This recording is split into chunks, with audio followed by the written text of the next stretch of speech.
I am very glad my name was not attached to the hesitations that I had at that time. I was totally transformed at the end of that meeting. So were the others.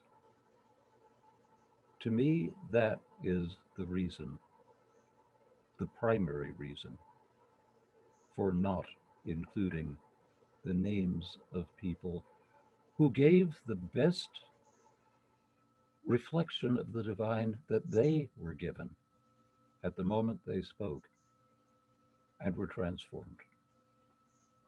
Thank you, Phil. That's a good clarification.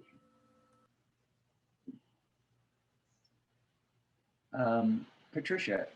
I had two comments. One, just to follow up quickly, I think for Chestnut Hill meeting, correct me if I'm wrong, friends who are here from Chestnut Hill, I think that when we put our minutes in the newsletter, we take out the names that might well have been in the minutes in the original form. I'm not sure about that, but anyhow. The other point was to do with the reading minutes in the face of the meeting. In at least one meeting with which I've been involved elsewhere, the minutes were read not at the end, in the face of the meeting, not at the end of the whole meeting, but just item by item. Was that something you're meaning, or were you meaning to be at the entire conclusion of the meeting, Jim? Philadelphia yearly meeting will occasionally stop and have a minute of action read, but mostly they go to the end. I know that is not the way, and the Friends Journal board has changed, and I read the minutes back more often rather than at the end of the day or at the end of the morning or something like that. I'll read it back after a couple of things have happened, then I'll read back. So again, that's a style issue. I know that from what I understand, although I've never been to England and I've never attended any of the Britain Yearly meetings, from what I understand, that's how they do it. They will read back, the clerk will take the minutes and will read back the things that have been decided before going on to the next thing. And it's a style thing, and it makes a lot of sense to do it that way, but it's a very good way of keeping a worshipful atmosphere, as it were, because it really puts a halt while the clerk or the recording secretary or whoever labors over that particular minute to get it just right. Then there's input, so that by the end of the meeting, everything has been approved. You then don't produce it the next month to say, do you approve? Because it has already been approved. You just re-present it, perhaps. Right. If I can offer, as a presiding clerk, I introduced a practice at my monthly meeting where we read back in the face of the meeting the decision minutes, but then anything having to do with the discussion or how we got there, we leave that over for approval the next month. And so it's a little bit of a hybrid that worked pretty well for us. And I know personally, as a presiding clerk, I would really love and appreciate the the collaboration of a recording clerk who might be interested in trying something different. So, if you were to bring that to your presiding clerk to say, hey, this is something maybe we want to try, that might be an interesting conversation to have. Thank you. That's a good point. Sue. To read back when there's something of moment to be decided, than to read back responses to a report. Right. That's a good point too, Alan. Thank you. Susan. Thank you, Jim. So quick question, just I guess to the group. In a quick survey that I did looking at the quarter websites for several of the quarters within PYM, most do not have their minutes available to the general public. Some do, and I was just, I know of one. Just love to know what the thoughts behind that are, and if any meetings here know if their quarter minutes are on the quarterly website. Thank you. We have a anonymized version that is posted on our website.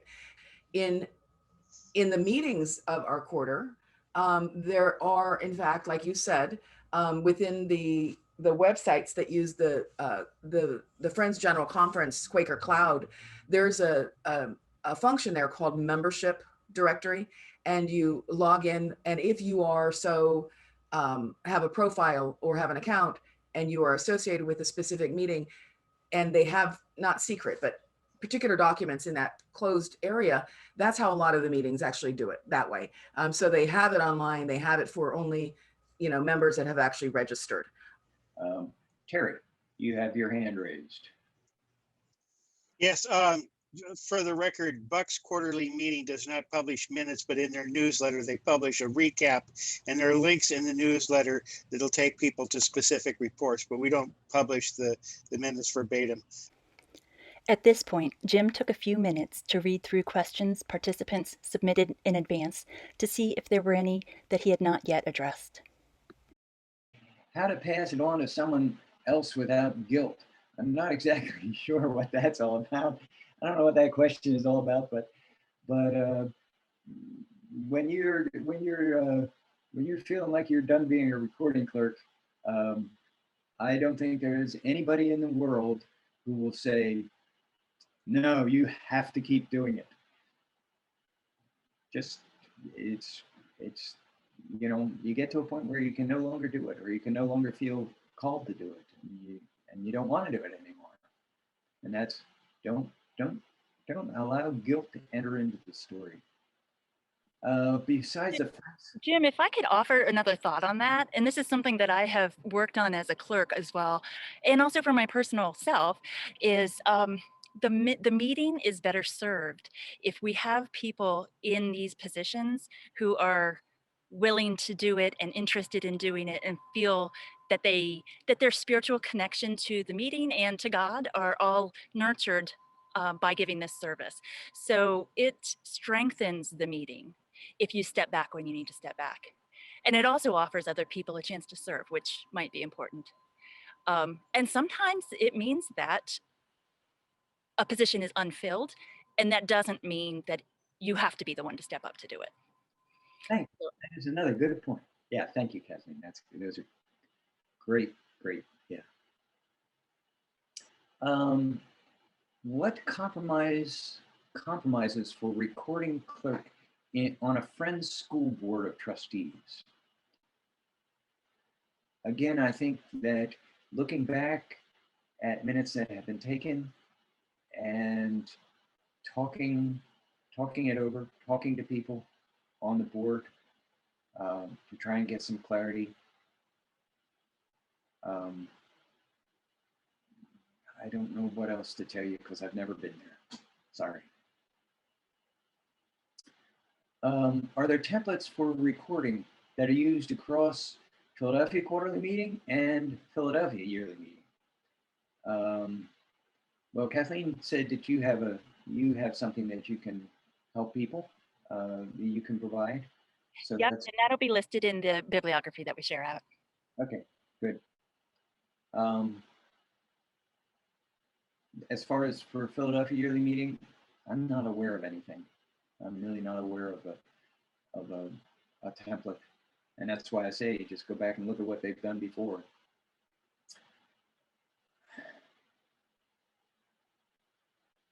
What's the history of the tradition? Well, my understanding is that this is a relatively new tradition. The tradition in the United States used to be very similar to what it is still in Britain. That the clerk kept minutes, and sometime back in early 20th century, it's the position of recording clerk came into being, and that's about all I know. Sorry. Ohio Conservative yearly meeting still takes minutes via the clerk, him or herself. Thank you, Ella. Yeah.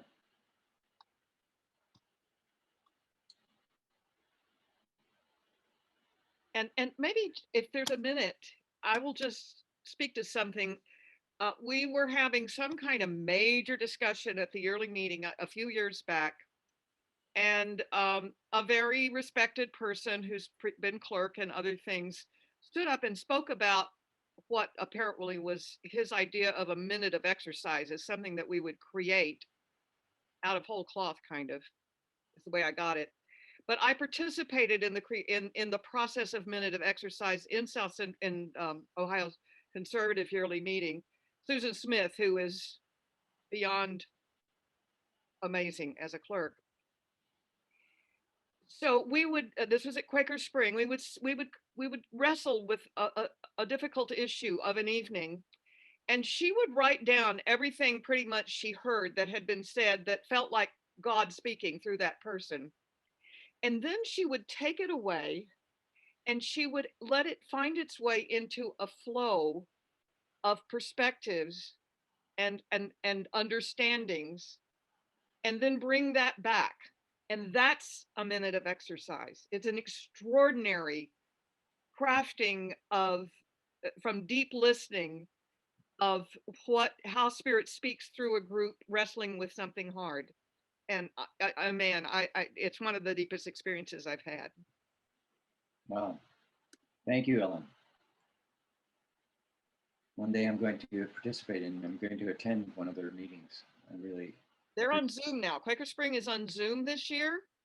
Anybody don't have to go to if anybody's interested, I'll put the notice into the quarterly meeting, and I'll figure out how to get it to the yearly meeting as well. It's very wonderful to attend Quaker Spring, even for a day. Great. And they're short. There's like 5 hours during the day on Zoom, and that's all it is. And we are including friends from Kenya and other places in the world. Britain Yearly Meeting are attending Quaker Spring now because of Zoom. The website for that is quakerspring.org.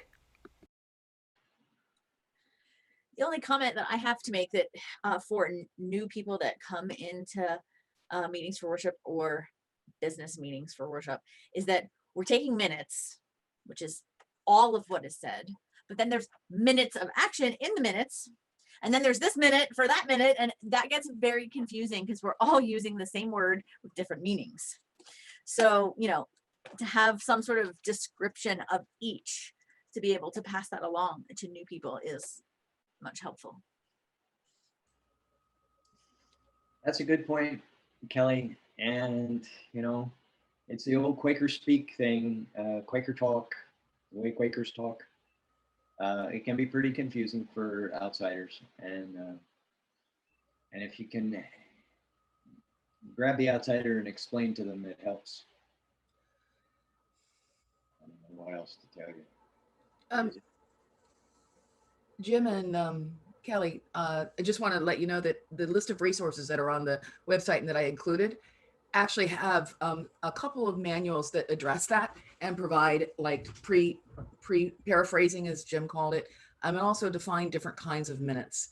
And again, I'm really struck by the notion that this idea of style and tradition is indigenous to how spirit is expressing itself through different meetings and different purposes. So I think that we take it with how it fits the needs of the group. A perhaps not final thing, although we're getting close to the end. The question about Friends School recording clerking or any other Quaker institution. Quite a few years ago, a member of PYM staff invented the acronym SWIBIT, which stands for Somewhat Weird Business Church Hybrid. He used that to describe Philadelphia Yearly Meeting. I think that same tension between legal and business practice and our practice as a worshiping body exists. And it's probably something that any clerk or recording clerk or member of the body needs to be aware of as we move forward. Thank you, Phil. That's a good point.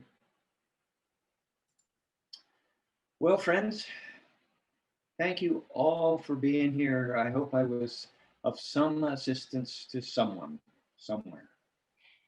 Thank you so much, Jim. We are so delighted that you've taken a lot of effort and preparation and love and prayer and your experience, your body of experience to share with us. So thank you so much. I have added a comment in the chat that I would like, again, this is my little job as the clerk. If folks are interested in throwing a few dollars our way to help us cover the cost of our Zoom subscription and that sort of thing, we would be happy to receive it. And I have put a link in the chat as well as a few words about how to make sure that that money is coming to us as a quarter rather than to the yearly meeting. So I wanted to make sure I pointed that out to folks. And also to just appreciate all of us here who took time on a Saturday morning to talk about Quaker recording minutes and being of service to our meetings. It is a I feel I'm dearly, dearly grateful for all of us who are here and who are committing ourselves to listening deeply to the Spirit as we are in meeting for worship with attention to business together. So thank you, friends. And did you ask so if anybody wants the extra experience of being a recording clerk, that they can come to the next quarterly meeting? Yes, the next quarterly meeting for Philadelphia Quarter is April 25th, and information for that is available at philadelphiaquarter.org. That is the website for the quarter, and you can sign up to attend. And at that meeting, we will be taking some time to consider how it is we want the quarter to be focused over the next year or year and a half. So we've spent some time listening to what are our yearnings for connection and things like that as a quarter. And now we are going to come to a decision together about what actions are helpful for us to take at the quarterly meeting level to support that and nurture that in our quarter. So I'm looking forward to it. And we also will have a presentation from West Philadelphia Friends Meeting. It is a preparative meeting under the care of Green Street Friends Meeting. And they are a really exciting meeting that has really a different kind of energy than a lot of other meetings. And I'm really looking forward to hearing about how the Spirit moves in them and how they support each other and nurture the work that they do together, the spiritual work of being together in worship, as well as moving out into their community. And they're really looking forward to it too. And I'm just excited that they are looking forward to it.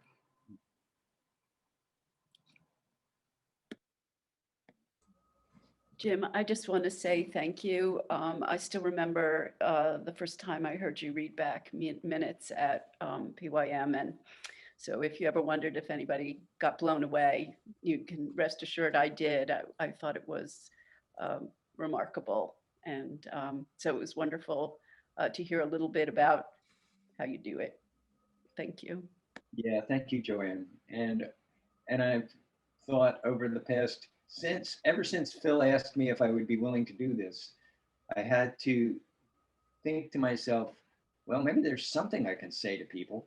It's all a mystery to me. It's just a mystery. How can I do this? I don't know how I can do it. I just do it. Goodbye. And if you folks have any ideas for other skill building opportunities that you'd like us to support, give us an email and we'll take it up. Thank you. Thank you. Thank you, Jim. Wonderful. Bye-bye. It's Thank been you. excellent. Thank you all. Thank you. That was wonderful. Bye. Thank you. Friends.